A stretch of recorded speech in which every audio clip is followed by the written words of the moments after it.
Nagabenta ke khubor baman kasni page but subscribe ya u Antor News. Kublay phi baro kini kilongki khubor bam takasni.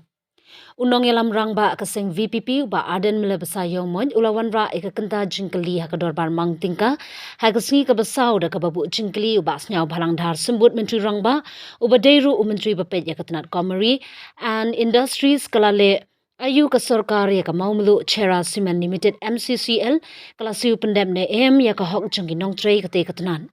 Bat kei kalat kalinti ba ka sarkar kalale ban pentrun biang ya kate ka karkhana penmi dau bilan.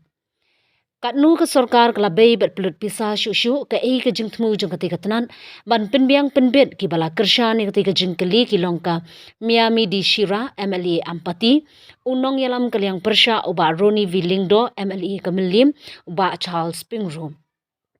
Na kaleng uma snyau bhalang dhar menteri haba jubab ega jingkeli ulai thu ka sarkar kadang ex-men ye kane bat kanne ye ka badon kam namar ka sarkar kan hab pej bnya.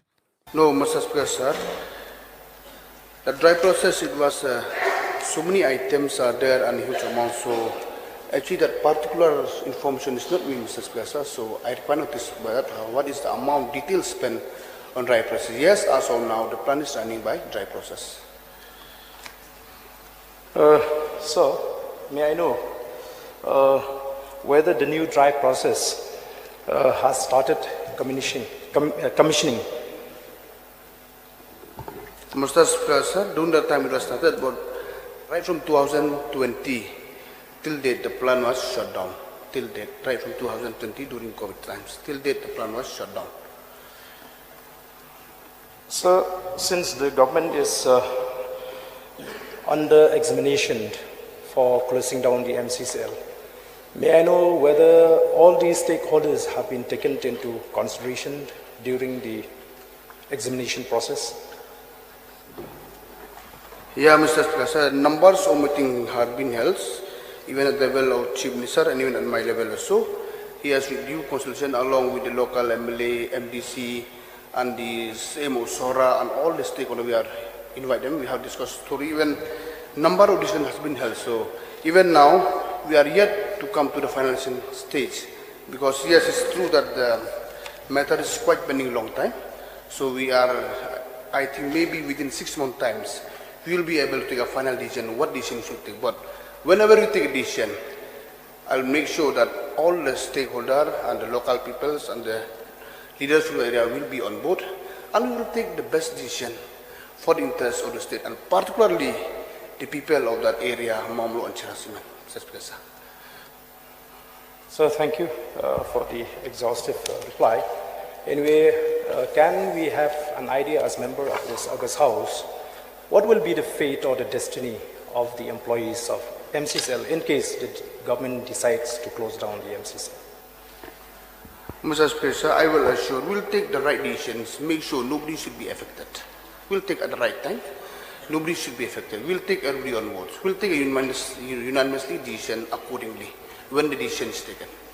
Can we have roughly an idea like what exactly the government is going to do? Please repeat the question. I mean, can we have a rough idea what will the government do exactly for the employees in order to ensure that their livelihood will not be affected by the closing down of the MCCL? Mr. Speaker, that's why I have to say that we'll examine the matter properly. We should take the right decision. That I will assure it. Yes, Kapran. Mr. Speaker, sir, may I know from the Honorable Minister in charge of Commerce and Industry, how many processing units are there in MCCL, sir? It's only one unit, MCCL Cement only. It's only one. It's Mamlu Chera Cement Limited. You mentioned about dry and wet. Previously it was wet process, but now it's running by dry process. But yes, I have replied that right from 2020 it was closed. So, okay. So, are the machineries still functional in the plant, sir? Machineries. Mr. Speaker, sir, some are functional, some are not. But now even meeting is when we start only, then we will be able to tell which part is functional. But as of now, the machine is shut down, the whole plant. Sir. But charge, please. Sir, in the event of a government corporation being not able to survive on its own and the decision of the government to close down, has the government resorted to any scheme to ensure that the 278 employees still engaged will benefit after the scheme is, after the corporation is closed, by way of what we call the voluntary retirement system or a golden handshake? Has this aspect been taken into consideration, which is normally the case when a corporation is shut down for purposes that it can't be run anymore? So has this concept been considered by the government to make sure that the employees at least get a fair share of their remuneration so that they can seek employment elsewhere in the interim? Mr. Speaker, sir, point is noted. That's why now the modality is working out. If the plan is shut down, all that will be. That's why even in my main replies, I already replied that it is under examinations, and